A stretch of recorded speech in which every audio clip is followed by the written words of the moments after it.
pedirle que nos conceda el honor de escuchar su ponencia a la señora Orly Weigel-Halpern, promotora cultural, pero también hija de sobreviviente de la señora Jetty Halpern de Weigel. Por favor, gracias.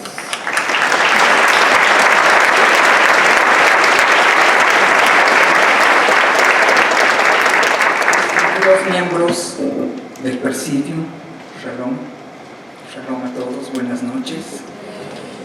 Esta no es una ponencia, va a ser un pequeño, digamos, testimonio de la historia de mi madre, que fue una sobreviviente del Holocausto, de un campo de concentración. Mi madre, Jetty Halpern de Weigel, posteriormente, ahí está una foto que se le tomó antes de la guerra.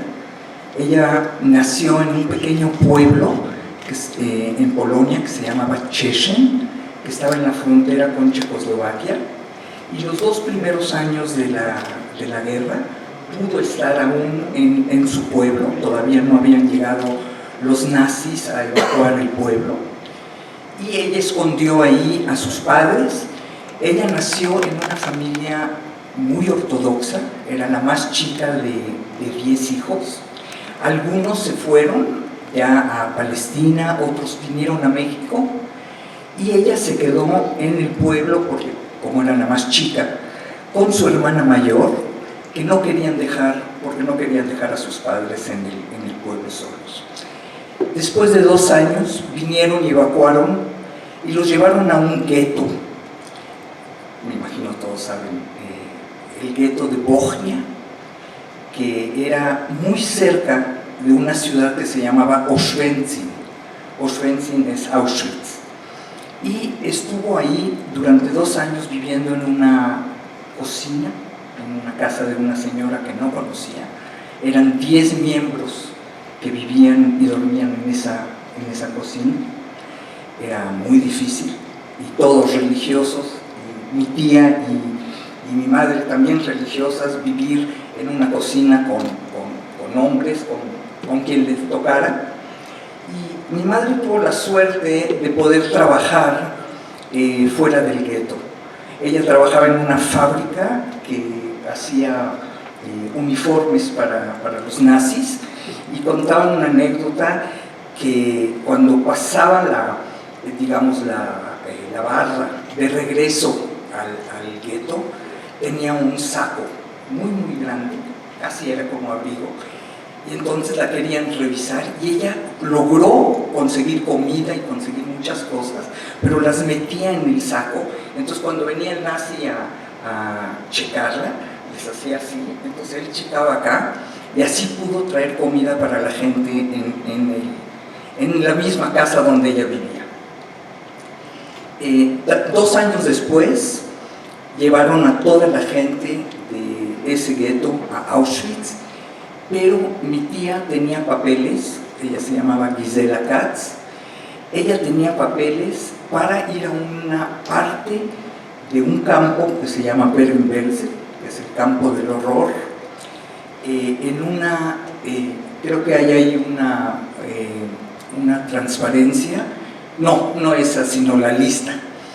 Pudimos encontrar esta lista del Sonderlager. Era una barraca dentro de este campo que era para intercambio con alemanes que estaban en diferentes países, y nunca los intercambiaron, pero era una parte de ese campo donde tenían un poquito mejor condiciones, digamos, no usaban uniformes, y ahí fue donde ella estuvo durante 2 años. Cuando salió del gueto, ella no estaba en los papeles, pero como tenía 22 años menos que mi tía, pasó como hija de ella. Tuvo mucha suerte que le contaron, le dijo: oye, esta es mi hija, pero oye, no está en los papeles, ¿cómo puede pasar? Le dice: bueno, es que mi marido no sabe que es de otro hombre. Y el tipo estaba de buen humor, el nazi estuvo de buen humor en ese momento, y la metió en los papeles. Y bueno, por supuesto, sabemos que la suerte contó mucho, ¿no?, en los campos, en los guetos, en la guerra. Su número, como ven, era el 3790, en el Sonderlager, y ahí contaba muchas anécdotas. Tenemos un poco de tiempo, pero algunas de las anécdotas que me marcaron mucho fue la deshumanización. Mi madre siempre contaba que de repente oía un carro llegar y decía, uy, por fin viene la comida. Y decía, ay, no, es el carro de los muertos. Llegaron a tal punto a deshumanizarlos que por eso mucha gente no sobrevivió a los campos. Mi madre limpió letrinas y con eso le pagaban con pan, y ese pan ella le pagaba a gente que nunca hubiera tenido la posibilidad de conocer. En el campo, por supuesto, todos eran prisioneros judíos que venían de diferentes clases sociales. Mi madre venía de una familia muy pobre, pero había profesores, había abogados, había de todo, ¿no?, en el campo, y ella aprendió inglés y francés en el campo pagando con el pan. Por ejemplo, se ponía muy contenta de que les daban un huevo al año, y así nos enseñaron a nosotros nunca a desperdiciar comida. 2 semanas más o menos, o 1 semana y media antes de que liberaran el campo de Bergen-Belsen, los nazis decidieron tomar 2.000 prisioneros y llevarlos en 3 trenes, cada uno a diferentes direcciones. Uno llegó a Theresienstadt, el otro no se sabe qué pasó con él, y en el tren que iba mi madre, después de 5 días, sin comida, sin agua, en las peores condiciones, lo que iban a hacer era, los iban a matar a todos en el tren. Se llamaba el tren de la muerte. Los nazis escucharon que venía un tanque de los americanos y huyeron, y los dejaron ahí abandonados en un lugar que se llama Farsleben. Mi madre me contaba que trataron ahí de abrir los vagones y de repente estaban buscando papas o lo que fuera con tal de comer, y vio unas botas con tierra y pensó que los nazis habían regresado, y cuando volteó vio que eran los americanos, y como había aprendido inglés en el campo pudo comunicarse con ellos y les dijo, ¿por qué están tan tristes ustedes? Dice, porque nuestro presidente murió ayer, que era Roosevelt. Y de esa manera pudo mi madre saber que el 13 de abril de 1945 la liberaron y llegó a la vida.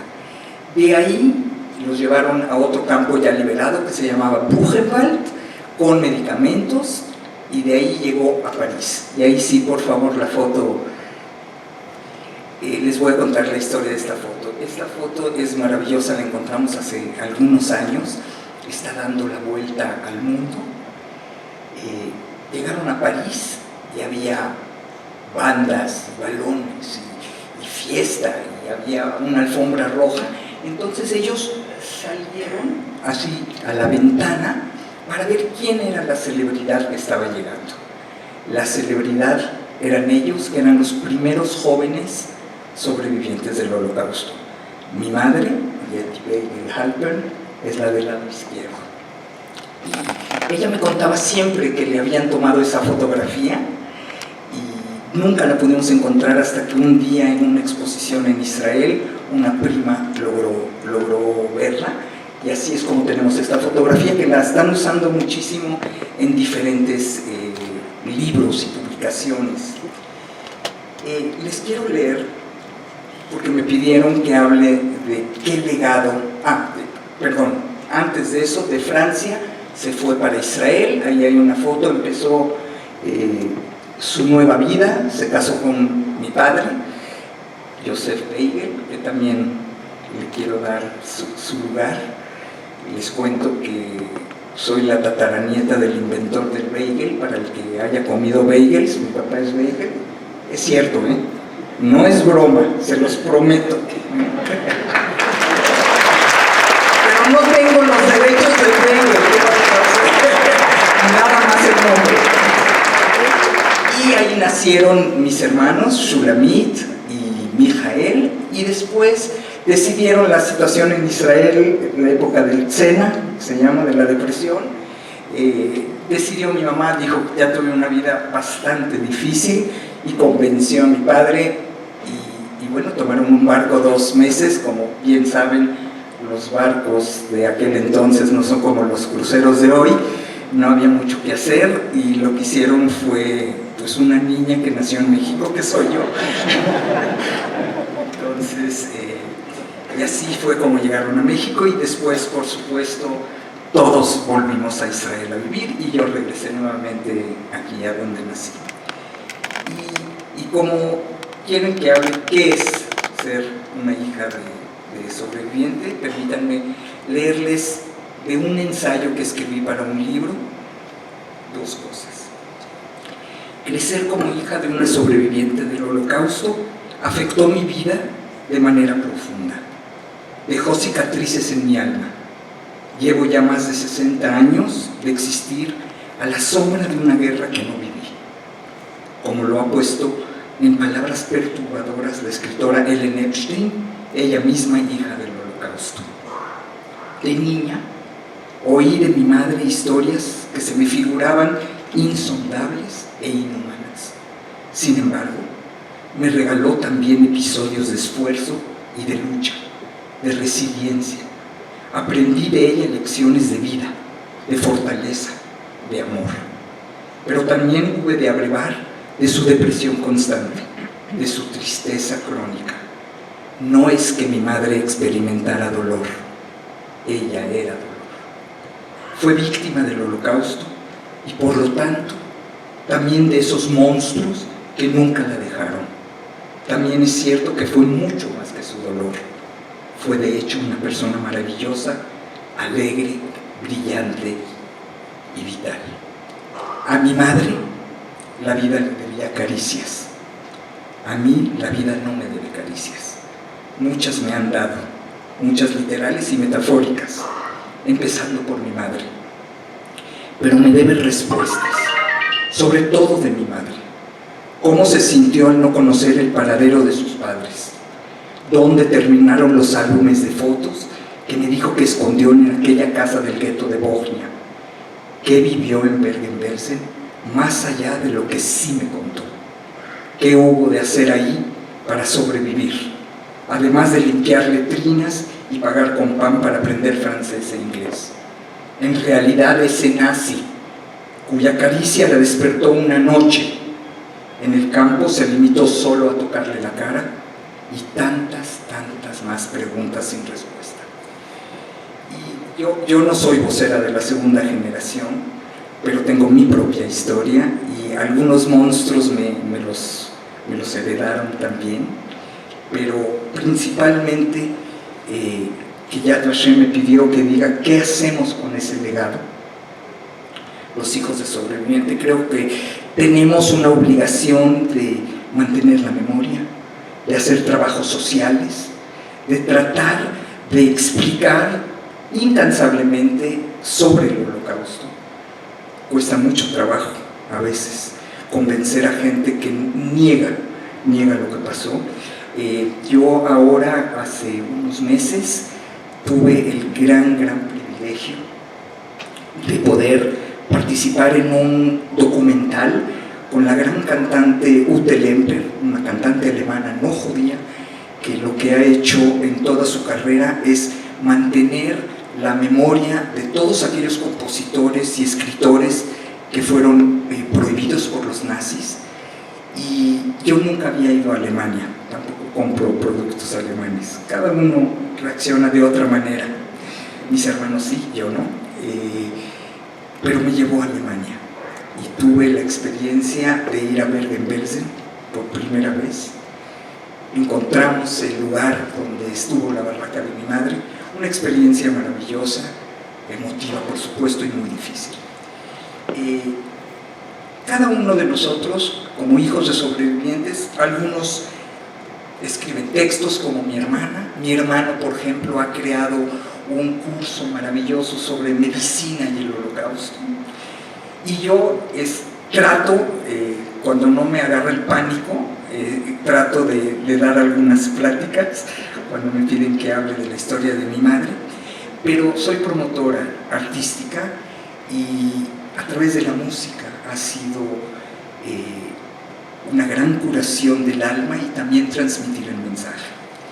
Y con esto termino.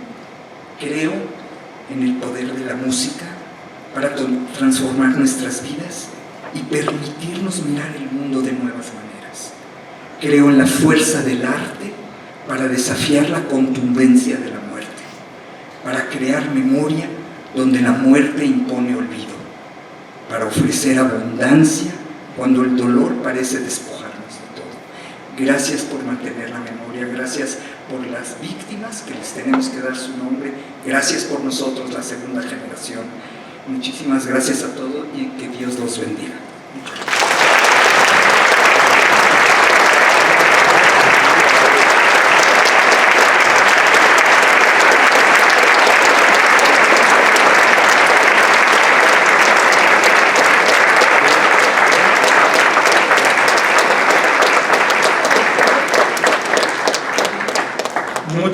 Muchas gracias a la señora Orly Weigel Halpern por este maravilloso testimonio que sin duda quedará y permanecerá en el corazón de todos nosotros. Muchas gracias.